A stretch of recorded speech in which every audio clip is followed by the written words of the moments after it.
the question is not whether technology is good or whether it's bad for us. I think that might have been the question a few years ago, but now technology is part of our lives. So I think the better question is, what do we do with it, right? As William Shakespeare once said, there's nothing good or bad, but thinking makes it so. And so I think positive psychology has some really important lessons for us to learn about what that means in terms of how we use technology, and specifically what I call the how, when, where, and why of using technology in our lives. I'm Srini Rao, and this is the Unmistakable Creative Podcast, where you get a window into the stories and insights of the most innovative and creative minds who started movements, built thriving businesses, written best-selling books, and created insanely interesting art. For more, check out our 500-episode archive at unmistakablecreative.com. Amy, welcome to the Unmistakable Creative. Thanks so much for taking the time to join us. My pleasure. I'm glad to be here. Yeah, so it is really cool to have you. I came across your story by way of Sean Aker, who I also learned from reading the foreword to your book, is your brother, which is really interesting since he's been here and his wife, Michelle, has been here. So at this point, we're pretty much just going through all the members in your family as potential guests on the show. So I know one half of the answer to this question, having read the foreword, but I want to start with this question because I think it'd be really interesting. What birth order were you, and what impact has that had on the choices that you have made with your life and your career? Ooh, great question. So my brother will tell you that he is 28 years old and that he has been for the past 10 years. But the truth is that he is 2 years, 2 days, 2 minutes, 2 pounds, and 2 ounces older and bigger than I was. But that has not stopped me from being his bossy younger sister all the way from birth through now. So glad to get to play my role there. So what impact has that had on the choices that you've made with your life and your career? Well, I remember being about 7 years old when my brother and I were visiting some friends out in California, and the brother and sister ran a paper route together. They woke up at 4 a.m. and they wound up running the paper route together. And I saw them as they were coming back from their paper route, having this great time laughing and hanging out together. And I remember saying at that time, you know what, when I grow up, I want to work with my brother too. My brother has no recollection of this, but I remember it very distinctly. It was very formative for me. And so as Sean and I got older, we wound up doing a lot of the same activities, probably because my parents didn't want to carpool us everywhere, every which way, but we wound up doing piano together, and we debated together, and we're on the same debate team for years, and went on all the way to state UIL debate competition together. And then when Sean left for college, he left to go to Harvard, and I remember feeling a little bit left behind at that point, and trying to figure out who I was in the midst of that. And so Sean invited me to come up to Harvard, and I realized I wanted to go to Harvard too. It was everything I was looking for in terms of activation and politics and students from different backgrounds. It was amazing. So when it came time for me to go to college, I applied to Harvard, and I just crossed my fingers. I know it was hard to get in, but they actually put me on the wait list, and I was devastated. And so I wound up going to Rice my freshman year of college, and really at the end of that year felt like that was not the right fit. My parents encouraged me to reapply to Harvard. I did. They accepted me, and I was able to transfer into Harvard. And so I wound up following Sean to Harvard as well. And while we were there, it became interesting how the worlds continued to collide. Sean wound up teaching the Science of Happiness course at Harvard, and he became a head teaching fellow for that program. I had been studying psychology as well. And when he wound up leaving and going on to study divinity school, I thought that might be the end of our paths crossing. And it so was not. A couple of years later, I had gotten my MBA, and Sean approached me and said, "Hey, Amy, I've got this great idea for a company. I need some business help. I wrote out a business plan. What do you think?" And he handed me this sheet of paper, and I said, "Sean, that's a Starbucks napkin, not a business plan." And he was like, no, I know, like, just hear me out. And he proceeded to tell me about some of the research that he'd been doing through the Science of Happiness course at Harvard, and about how impactful it had been to audiences all over the globe. And by the time he finished talking to me about this, I decided that it was actually a really good idea to start a happiness company in the midst of the greatest economic recession we'd had, because that was the time that people needed to hear those messages most. It was when most people had this great sense of uncertainty and were looking for answers beyond themselves. And so we began that day about 10 years ago, starting this positive psychology consulting organization that we now call GoodThink. And I thought I was only helping out for maybe 2 weeks part-time, get my brother started, and then I'd go on to do my thing. And here I am 10 years later, working side by side with him, and just thrilled to have the opportunity to live out my 7-year-old dream to work with my brother. Wow. Okay. Very cool.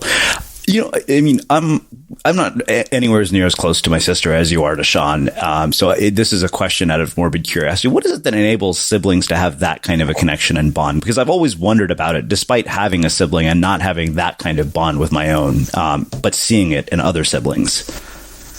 It's interesting you say that, because I have 3 children of my own now, and they don't have the same kind of bond that Sean and I did either. And I keep wondering what I'm doing differently that my parents must have done along the way to help us become such good friends. But I honestly think that Sean was a really compassionate, empathetic person from the very beginning. My parents tell these stories of him cleaning my bedroom for me when I was 2 years old, and he'd come in and clean my room.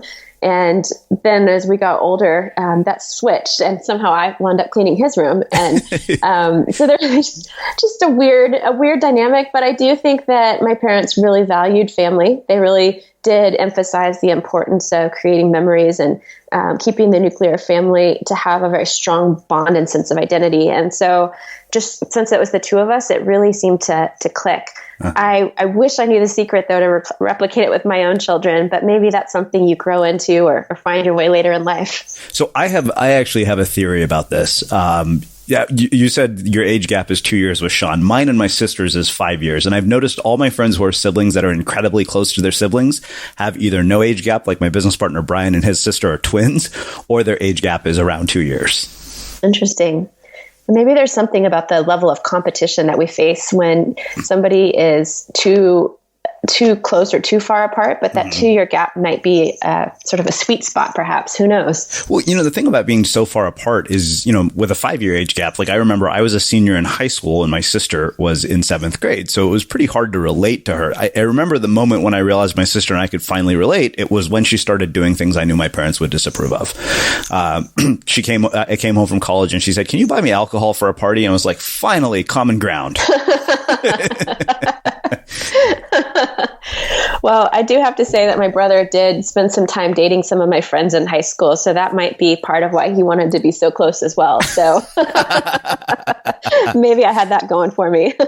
So, I know, having read the book, which we will get into in a great deal of detail, that you're a parent, since you just mentioned it. So as a parent and a happiness researcher, I had to ask you, what is the key to raising happy and well-adjusted kids, especially because we have so many parents who listen to this show?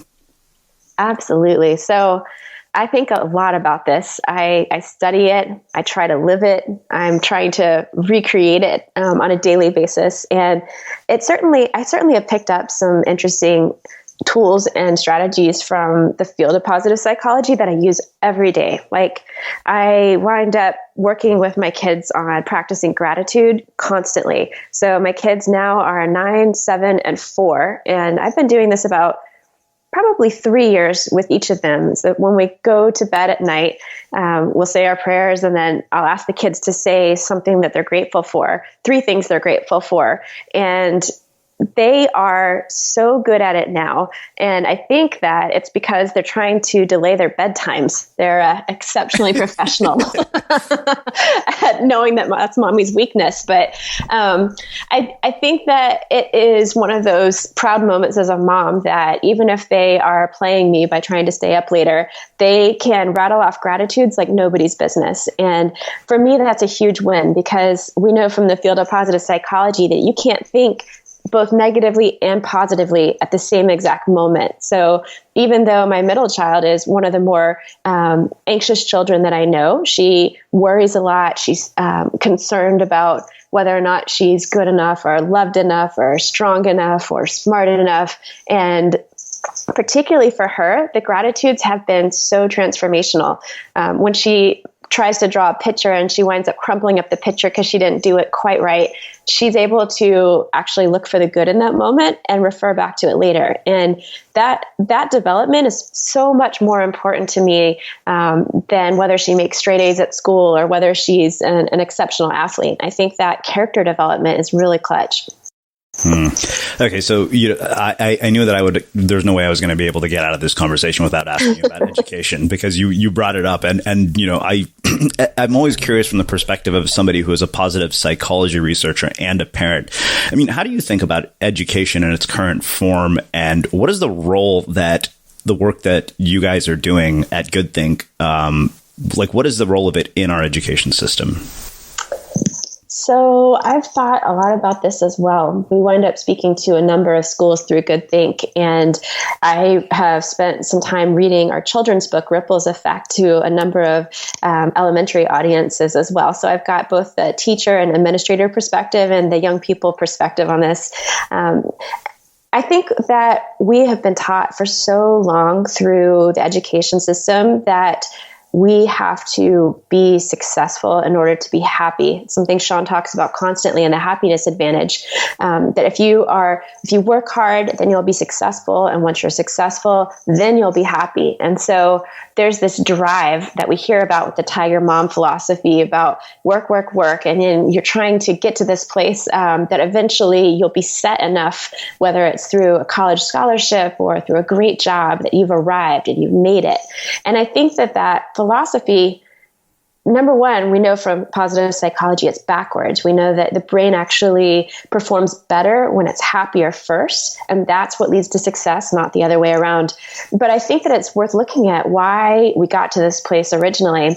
And as I researched this, I discovered that way back when we were trying to build the Sputnik spaceship to get to space first, we were competing against countries like Russia to get to space first. And there was some interesting developments in the Department of Education that led to trying to push beyond other countries in the science, technology, engineering, math departments to be able to make that happen. And there were actual recruiting meetings where recruiters would travel around the country and find young people that they could handpick to start funneling into those fields so that we could then get ahead of Russia for the space program. And what happened is that as we started to create those standards, that was the beginning of standardized testing. That was the beginning of America looking into how do we as a nation raise our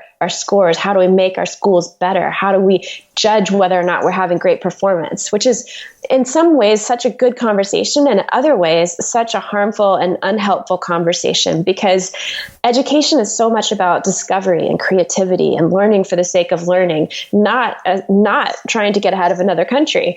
And I think that the byproduct that we're seeing now is a generation of people our age who've been raised thinking that this formula was the way that we're supposed to work. We work hard and then we'll be happy. But I want to rewrite that rule for the next generation. And I want to teach them through the work that we're doing in positive psychology that if you're happy now, then you can be more successful. But the key is to focus on the process and not the outcome.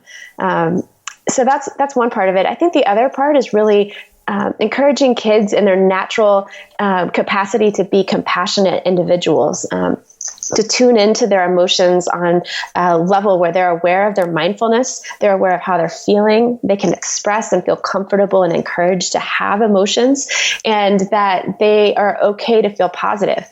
We did a study with adults who were working in some of the Fortune 500 companies through training industry, and we asked them how many of them felt like they were held back by negative social scripts at work. And 58% of employees said that they felt held back by this sense of a negative social script. And a social script is sort of these unwritten rules that we have in society where, say, you walk into an elevator and you are in the elevator with one other individual. And you don't want to make them feel awkward. So what do? We very quickly look down at our feet. You might nod a hello very quietly, stand on the opposite side of the elevator, and most likely pull out your cell phone and seem really busy, right? This is the social script for elevator behavior. But we have lots of social scripts. We have them in our workplace, but we also have them in our schools that say, this is how we're supposed to interact. And I want to set some new social scripts for education that say positivity is encouraged, emotions are encouraged, the expression of your emotions in healthy ways is not only important, but actually valued and vital to your success. And that happiness has a function within education that's so important. It's why 1 in 4 Harvard students wound up taking the Science of Happiness course, much to their parents' surprise and shock when they got their tuition bills. They said, why are you taking a course on happiness and not economics? And it's for this very reason, because at the top of the educational apex here, we're finding that we wish we had learned about happiness long, long ago. So let's rewrite this now. Yeah, I kind of wish I had learned about it when I was a freshman in college, because I can look back at college now and I have some fond memories of it, but I wouldn't call it the happiest time of my life. I wish, that I had known what, I've learned from the work that you have done, the work that Sean has done, and the work that Michelle has done, because I think it would have given me a much different perspective on the entire experience of college. Exactly. Absolutely. There was an artist named Chino Otsuka who photoshops pictures of herself as an adult into pictures of herself from her childhood. So in a photo, you'll see an older and younger version of herself. And she's phenomenal at recreating shadows and coloring and fusing pictures. But she has this theme to her photography of what I wish I knew back then. And when I think about that, what I wish I had known back in college, like you say, is that 90% of our happiness is actually determined not by our genes or environment, but by our perception of the world, by our ability to see a certain scenario as positive and not just negative, or to be able to see positive and negative, but to give priority to the positive messages in my life. And I think that there is just, there's no limit to the amount that we could have this message reinforced in our society to overcome what we've been taught for the last couple decades. Well, I think that makes a perfect setup for one other question that I knew I wanted to ask you. And it is around depression and mental health issues. And, it's funny because I sometime in 2014, and for anybody who's read my book, you know about this, I got to a period of pretty severe depression due through to circumstances in my life, like a relationship that didn't work out, financial challenges and all sorts of stuff. And for the life of me, no matter how hard I tried, no matter, how many times I even returned to all my self-help books and going through the happiness advantages, it got to the point where I was like, the only way I had to take medication because I hadn't slept in, months. I was like on a downward spiral practically. So I'm really curious, I understand from, how these things become daily habits, but I'm curious, when we're in this sort of place of not being able to self-help or, get out of depression solely through, sort of positive habits, I'm wondering what your research has shown about that. Well, I've definitely been there too. And thank you for your transparency with the audience about what your experiences have been, because I think that many, many people have struggled with depression. And if you haven't personally been through it, you know somebody very close to you who has. So when we say sometimes that happiness is a choice, we've heard a lot of people push back and say, that sounds great and everything, but when you're really depressed, it's really hard to get to that place of a choice. I also have taken antidepressants. I think that sometimes they can be incredibly useful to help when you get to that place where you can make a choice again. Mm-hmm. But I think that there's also some practices you can use to get yourself trained before you hit depression and to pull yourself out of depression. Gratitudes are a wonderful way to start there. Journaling is hugely important because you are able to capture the most meaningful parts of your life. And it can just take 2 minutes to journal, to write just a quick snippet about something meaningful to you, even in the midst of everything else seeming non-meaningful, right?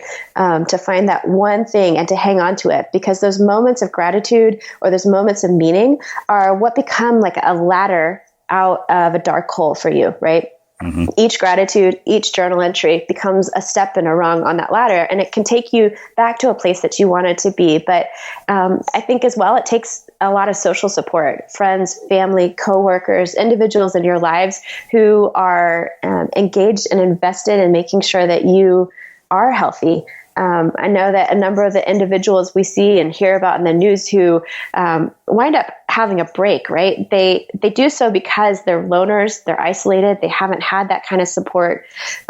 Social support is the single greatest predictor of long-term happiness, along with the way that you see stress and your optimism in life. So that social support and that sense of outlook become hugely, hugely important.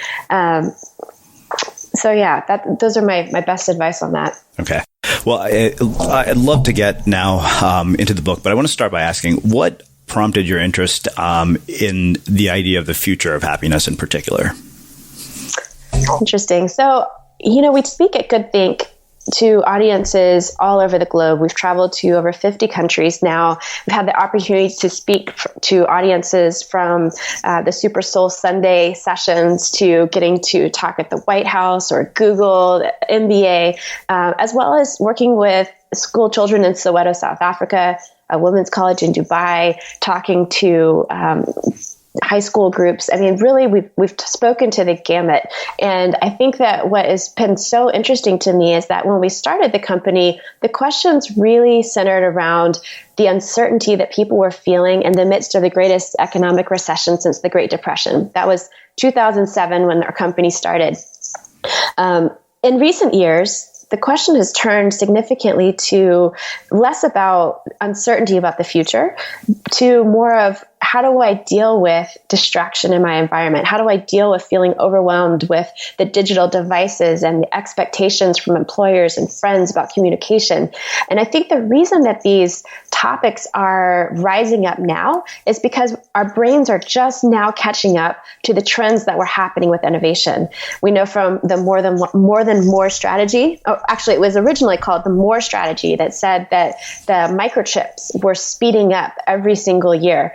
They were doubling in speed. And now the idea is that the innovations come flooding into our lives so rapidly, but our happiness hasn't been able to keep pace. And part of the reason I think it hasn't kept pace is because we don't really have a rubric for how to interact with this quantity and level and depth of technology in our lives.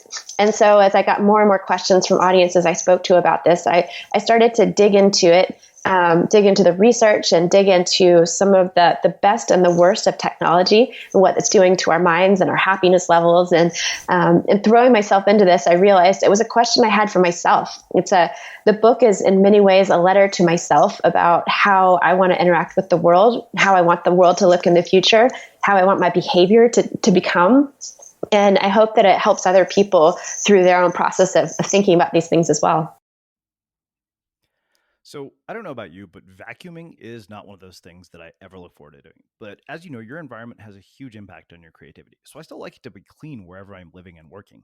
But now it doesn't have to be something that you deal with. If you're like me and you grew up in the 80s, you probably fantasized about the day when cleaning your house would be like it was for the Jetsons, meaning you don't have to lift a finger. Well, the good news is that we're already kind of living in that future. And the easiest way to make sure your floors are clean every day is with the iRobot Roomba Robot Vacuum. It cleans up after itself. The Clean Base automatic dirt disposal takes convenience to a new level, automatically empties its own bin into an allergen lock bag that holds 60 days of debris and traps 99% of pollen, mold, and dust mites, so you can forget about vacuuming for months at a time. Let the Roomba clean for you instead. It learns your home, finds dirt, and empties itself on its own. It's got powerful cleaning performance made effortless. Remember, if it's not from iRobot, it's not a Roomba. To learn more, go to irobot.com/unmistakable. Okay. Well, let's do this. I want to get into the 5 key strategies. Do you mind giving us an overview of each one and kind of how they apply in our lives? Sure, I'd be happy to. So there are 5 strategies in the book. I tried to pick out 5 of the easiest strategies for people to identify with and to create change in their lives, to take information and convert it into transformation in their lives. And before I jump into the 5 strategies, I have to give the background that when I wrote the book, I initially walked into it with the question of, is technology good for us or bad for us? We keep hearing these doomsday reports about how bad technology is, but I wanted to know how bad is it really? Is it really something that I should cut out of my life, or is it perhaps something that has been blown out of proportion?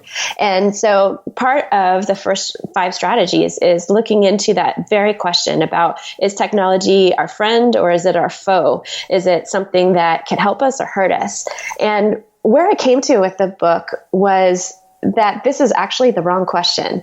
The question is not whether technology is good or whether it's bad for us. I think that might have been the question a few years ago, but now technology is part of our lives. So I think the better question is, what do we do with it, right?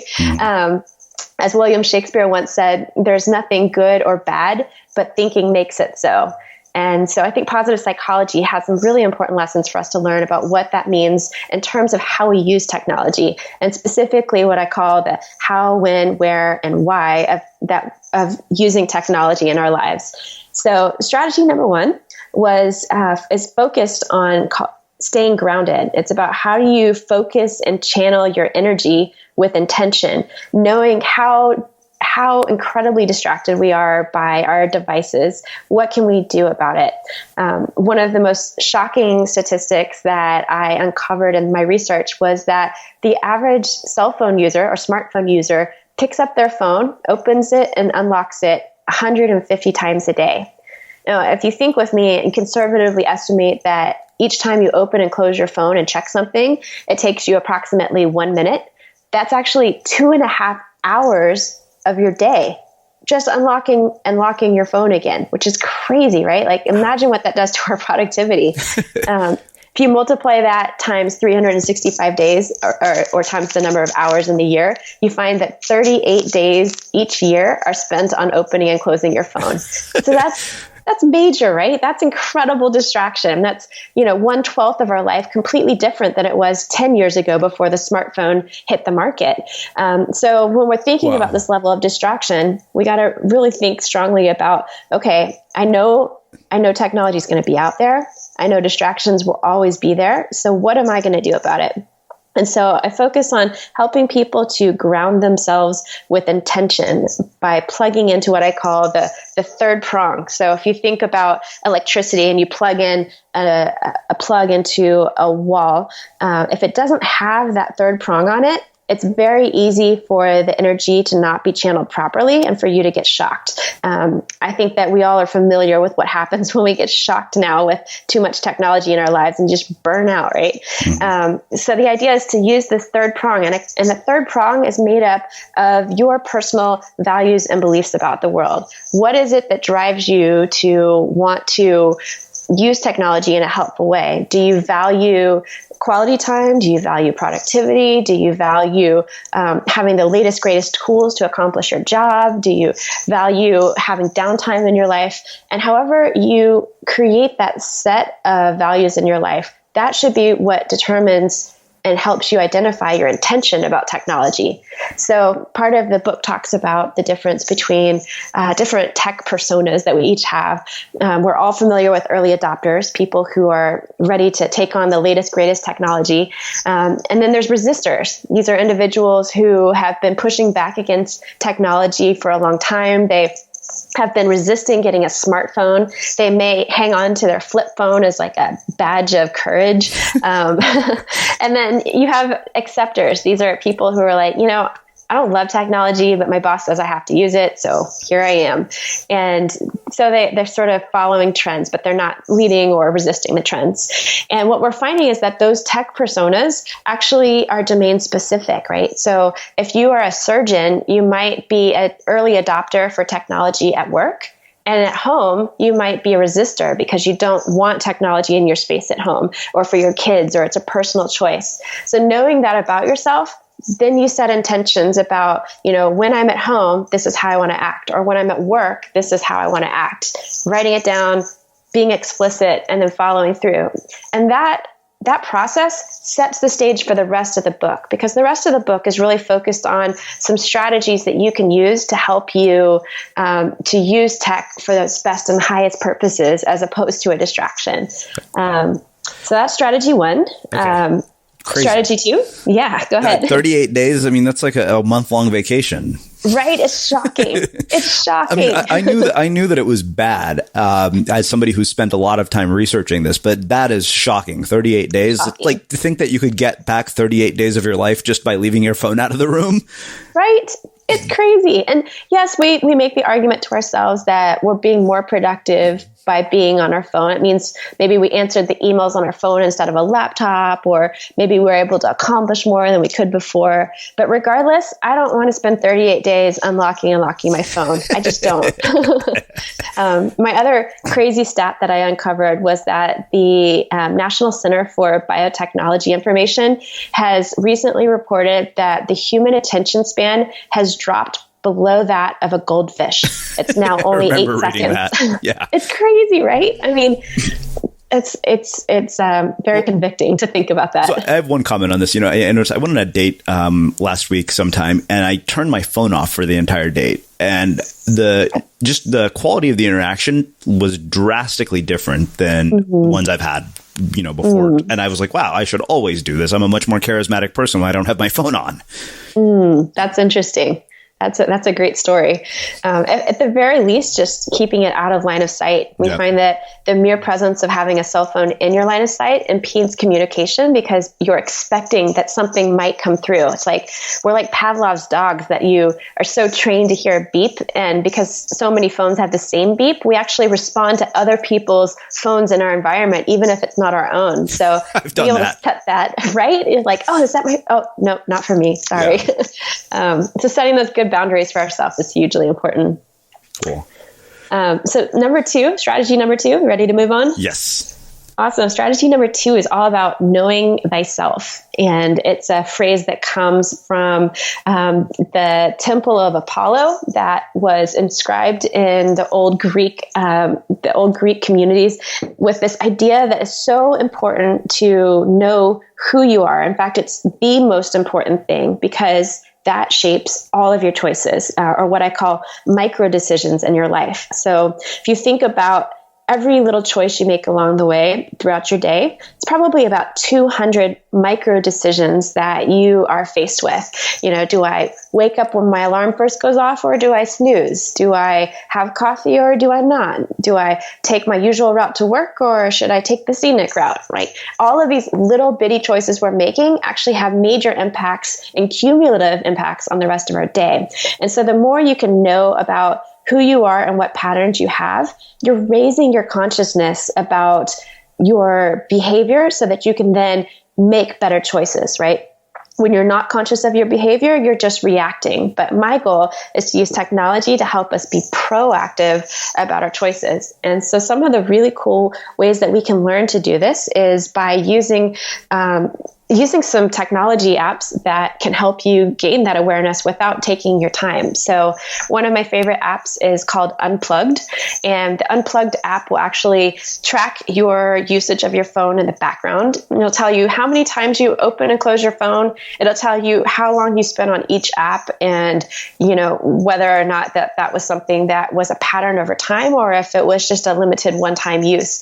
And what can emerge from those conversations and from that data is the ability to see how you're spending your time and what you're spending your time on. And then you can use that to start thinking, okay, well, this is where I want to be going. So I'm going to lose this tech and I'm going to fuse this tech into my life to make it more effective. I call it the +1 -1 strategy, because you can add good tech and take away negative tech and still wind up better than you were before. Even though technology is still in your life, it's how you're using it, when you're using it, why you're using it, where you're using it. And that's really important. Yeah, I think one of the things that really struck me about that section in particular was how much you talked about wearables. And, for the longest time, I wrote off wearables as just goofy things and, things that people who are obsessed with themselves did. Even when I told my sister about some of this, she said the only person who would want to track all that information, and she's a doctor. So she's like, that makes you a hypochondriac. And I was like, yeah, not necessarily. But I think I loved kind of the fact that you talked about how, knowing this information eventually causes a lot of change in behavior. It does. And I think that the conversation around this has shifted dramatically as wearables have become more mainstream in the market. So when we started wearing fitness trackers a few years ago, that was kind of a novel concept for all of us. The idea of a Fitbit, I remember feeling like it was more of an electronic bracelet that my husband could see what I was doing all day through the app. And I was like, this is weird. I don't want anyone else to know this, and I don't want to know it myself. But very quickly, I became addicted to using wearables in my life because I feel like they can provide really valuable information. And I'll tell you a quick story about it. One of the apps that I tried out in the course of writing my book is called the Firestone. And it's this little lava rock that has a clip on the back that attaches to your belt loop or your bra strap. And it measures your breathing, and it studies your breathing to tell you whether you're feeling tense or calm or focused or anxious. And it can kind of tell by your breath patterns how you're feeling. So I was testing it out for about a week when I learned that my kids were having a pool party at home with my husband, who's a pediatrician, and some unfortunate circumstances, my younger daughter managed to jump into the pool on top of my older daughter and broke her neck. And by the time I got home from being out of town and hearing this story, fortunately, most of it had resolved, and we knew that she was going to be okay. But she still had a tiny bone broken off in her neck. And so on Monday morning, I had the privilege of taking her to the doctor to go get fitted for a neck brace. And this whole time, I was keeping it together pretty well. I didn't really know how bad it was going to be. But she got fitted for a neck brace. We're walking out of the hospital, and all of a sudden, my Firestone starts vibrating. So like throughout this whole process, it hadn't vibrated. But right then, as we walked out of the hospital, it vibrated. And it said, "You're feeling tense." And so I paused and I was like, I'm feeling tense? Really? Now, of all times? And what I realized was I was actually really tense about how other people were going to think about me as a mom of a child with a broken neck, because that was the first time someone saw me and my daughter in public with her neck brace on.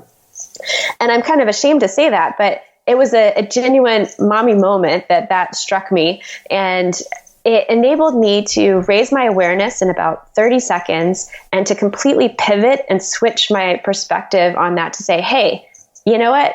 It's okay to acknowledge I'm feeling a little tense about this or anxious about it, but I need to be there for my daughter right now. So let me focus on that. And so that process probably would have taken me about a week or more to uncover before. I might have continued that behavior for several days before realizing I was even feeling that.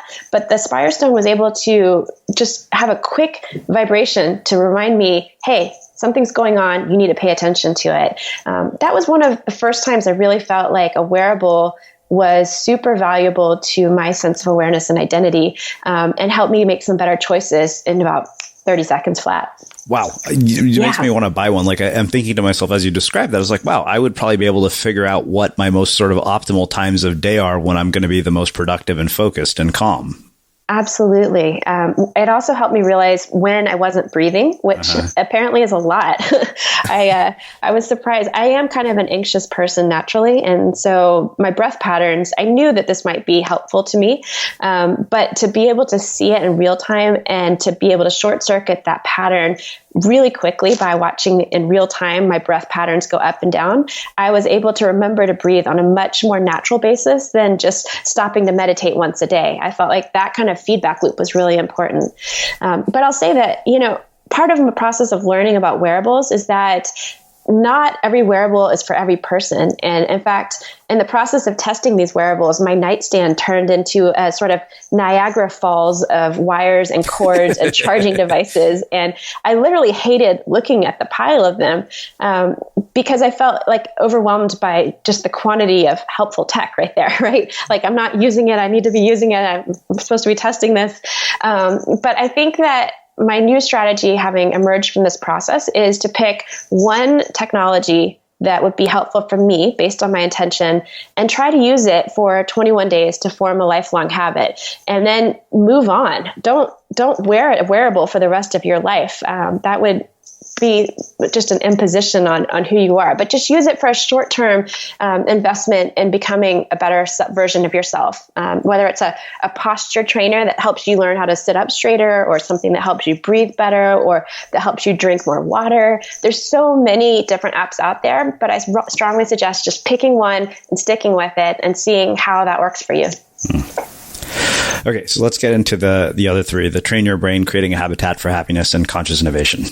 You got it. So strategy number 3, training your brain. And this chapter and strategy is all about how we can use technology to actually help us build blocks towards a happier, smarter mind. And part of the strategy here was to use the Happify stage framework, which stands for savor, think, aspire, give, and empathize. So these are 5 skill sets, emotional skill sets, that have been identified as being keys to helping you develop a happier, healthier mindset. And so I centered this strategy around tech and apps that specifically can help you infuse positive behaviors in your life in those domains. And the same strategy goes with this. Pick one. Do you want to learn how to savor better, or do you want to learn how to give more?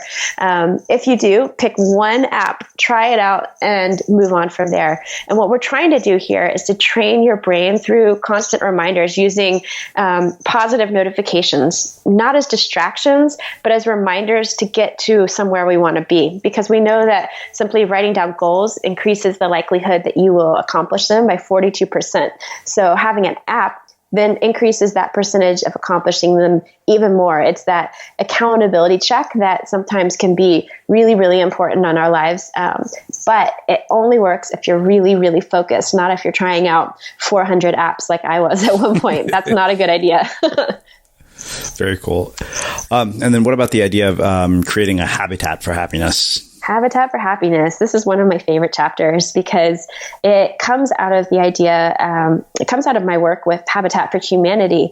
Had the opportunity to speak with CEO Jonathan Reckford a few years ago. And Jonathan was sharing with me that at Habitat, a lot of times the way that they build a community is not just around building a house, right? It's not just even around having volunteers build a house for someone else. It's around creating sweat equity to create an environment that sets you up for success. And so when I look at our habitats that were around us, you have to think about different spaces that we operate and live and work in, right? So you've got spaces we learn in, spaces we work in, spaces we live in. And each one of these spaces has opportunities for us to use the external environment to influence our happiness levels. So it's interesting. A few years ago, Sean spoke in The Happiness Advantage about how the external environment does not dictate our happiness levels. It's actually only responsible for about 10% of our happiness. And so we focus so strongly on the other 90%, which is our perception of the world. But with this chapter, I really wanted to come back and focus on, well, let's not forget that 10%. It does impact our happiness levels. So what can we do to raise our happiness within that 10%? And so the book walks through some strategies at work for how do you set up an office environment to help people be happier? How do you set up your house? And I actually get into one of my favorite concepts, which is decluttering your house of digital devices, or what I call the digital graveyard. Because so much technology has flooded our lives that our homes are actually becoming these reservoirs of wires and cords that we don't know what to do with. We don't know how to get rid of them. They're blocking us from having space to bring in new technologies. And so I felt like part of setting up a habitat for happiness in our homes was actually creating a system to deal with this information flood so that we can then be more organized and not overwhelmed by our technology. And I go through the same process with the spaces we learn in. How do we learn better? How do we use technology in a way that adds to how we learn and not takes away from it? That section is just rich with some really detailed ideas for how you can hack your own habitat to make it more happy. So I want to dig deeper into this because it was absolutely one of my favorite sections. And I'm, incredibly aware of my external environments. I have like framed prints of the people that I've interviewed hung on my wall, the ones that inspired me the most. And I make sure there's absolutely no clutter at all in my environment. And I'm amazed by how different I feel when I wake up in the morning, because this room is immaculate. My parents are really funny in that they have a garage full of stuff, and we've put in storage shelves. There's additional storage shelves. I'm like, do you even know what all this crap is? And the answer is no. No. Like, so why don't you just throw it out? But I'm curious. I know you talked specifically about even digital environments, like setting up your computer. Kind of I know you did a lot of research around checking email and social media and the impact on our mental health. So I'd love to hear kind of what your research revealed about those, because I think that would be really impactful for people listening. Yeah. So the idea of having digital clutter is that, or any sort of clutter in your environment, is that it actually makes you less productive and feel less happy over time. There are always those outliers who really thrive in a messy environment, like Steve Jobs. And for him, it was his perception of his environment that actually made him happier. He's one of the rare individuals I've heard who said that he felt like a clean room meant that he wasn't doing enough stuff, and a messy room meant that he was really onto something important. So that worked for him. Maybe That's it works ironic for some too, people. don't you think, right? Considering the simplicity of Apple products? Exactly. And the design elements, it's all about simplicity. So maybe he translated his worlds or flipped them. But in my personal life, I'm like you. I work so much better when I have things organized. I can access them. I feel more inspired. And so in this chapter, I really tried to focus on how do you organize your computer? How do you organize your email? How do you deal with old devices, down to where do you recycle things? How do you destroy an old hard drive? How do you upcycle so that we don't waste devices? And I feel like that process is so key, because so many of my friends that are my age now are in the same boat. We have boxes of cassette tapes, and I don't know what to do with them, right? Or old VHS tapes. And you pretend like these things don't bother you, but the idea that you are going to get to it someday is this sort of self-defeating reminder every time you see them that says, oh, you still haven't done that, huh? So like, how do we deal with this? Because now we've got, originally it went from VHS to digitized videos, right? And now I have so many digitized videos thanks to my iPhone being an amazing camera. I don't know how to find the videos that I've created. And then I feel nervous that I'm going to lose them. And in fact, when you lose your data, it feels almost like somebody that is dying, right? Or has died, because there's so much wrapped up in your work and your memories and your key documents that you've been meaning to hang on to. So finding a sense of peace of mind about knowing your things are backed up, knowing you can access what you want to access, it all generates greater feelings of happiness. And so having that system is actually crucial to being able to do other things that create happiness in your life. So I know you mentioned some statistics and things that you discovered from checking email and social media in terms of how to reduce anxiety and increase happiness. And I was wondering if you could share those, because I remember those in particular struck a chord with me. Yeah, so I know that checking your email, if you are able to check your email just 3 times a day, that increases your productivity levels by 23%. If you are able to batch your email processing, that's super important, because if you're checking your email constantly, then your mind is never shutting down and never giving you time to deal with the information you've got on hand. So that part of the process, we definitely discovered makes a big difference. And the more that you're able to create systems to eliminate distractions in your life, whether shutting off notifications that are coming from apps that specifically, I encourage people to turn off notifications that are from non-humans, meaning if it's simply an app that says, don't forget to do this. For the most part, we have a lot of those apps and notifications coming through on our computer and on our phones and reminding us constantly, so that we can't focus and find that place of deep focus to continue to do our work. And the same thing happens with email. We focus in a lot about getting rid of spam messages, or, reading through newsletters or news feeds, social media feeds. But the key is that we're trying to get down to the most important work. And Cal Newport writes in his book, Deep Focus, about this idea of attention residue, that we are losing this attention residue everywhere because we're so scattered. And so what we're trying to do is regain that attention and consolidate it so that we can actually be more effective. All right. And the fifth one is conscious innovation. Yes, conscious innovation. So this is a toss-up. Number 4 and number 5 are by far my favorite chapters in the book. I ended with conscious innovation, though, because I think that it is the global topic. It's taking this conversation about the future of happiness out of your own personal life and starting to think about how we as humans can interact on a grander scale to think about happiness. How do we impact each other? In psychology, we talk about the idea of mirror neurons that shape our ability to interact emotionally with other people in a room, and that a positive or negative emotion like smiling or sighing can actually spread through a room in about 2 minutes. So if we know that emotions can spread like that, how do we think about how happiness can spread and what our role specifically is in that? And so I challenge people in this chapter to think about how they can use their own innate power to shape the future. And I share stories of some incredible individuals who've done just that. There's an individual named Doc Henley who used to be a bartender, wanted to make a difference in the world. And so he wound up creating a different way to create clean water based on the things he learned from bartending. He's not a technology expert. He wasn't even an inventor. He had no business background. And yet here he was able to use something that was right there in his sphere to create and make a huge difference for people all over the world who needed water. Or there's a young girl named Allie who is a junior in high school who had learned about 3D printing online. And so she went and took an online course on how do you do 3D printing to help create prosthetic hands for children in need. And she spoke to her teacher at school and got the whole class involved.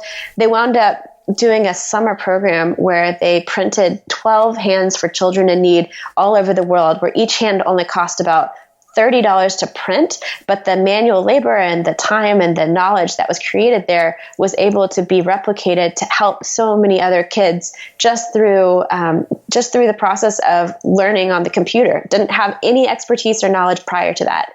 So I think that there's ways that each of us can make an impact. And I think this conversation is crucial because when we think about where we want to be 10, 20, 30, 40 years from now, do we want to look like a society where technology is something that divides us, that keeps us from having those great conversations on dinner dates? Or do we want to have children who are zoned out or throwing tech tantrums in the middle of Target? Or do we want to have a society where we envision that people are using technology to connect for higher purposes? They're collaborating, they're serving as catalysts, they're reading up on organizations that are using great consumer practices. They're engaging with their civic government to be able to alert the city about things that they know of in their neighborhood, or to save lives of people right down the street from them who need help all of a sudden. This for me is a sweet spot of where technology offers so much potential. And the only way that we can tap into that potential is by truly activating each one of us to work within our own sphere, to think about what we can do, how we can help others, and then how do we consciously and intentionally create that future together. Wow. Well, this has been mind-blowingly cool, as I expected it would be. When Sean referred to you, I knew if he recommended anybody, and then the fact that you're a sister made it even more interesting. But this has been just truly amazing. I mean, you've packed it with so much wisdom and insight. So I have one last question, which is how we finish all our interviews at the Unmistakable Creative. What do you think it is that makes somebody or something unmistakable?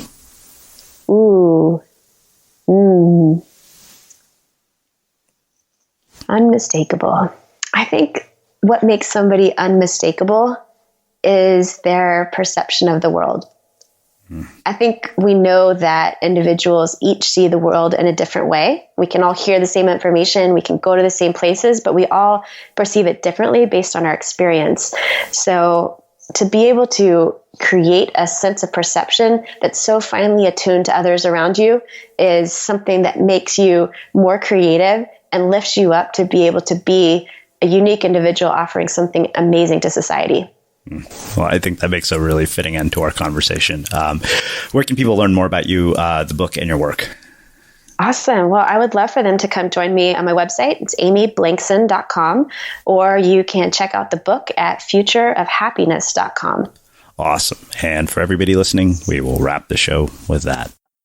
Thank you for listening to this episode of the Unmistakable Creative Podcast.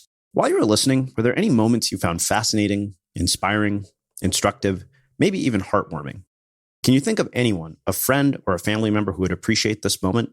If so, take a second and share today's episode with that one person, because good ideas and messages are meant to be shared.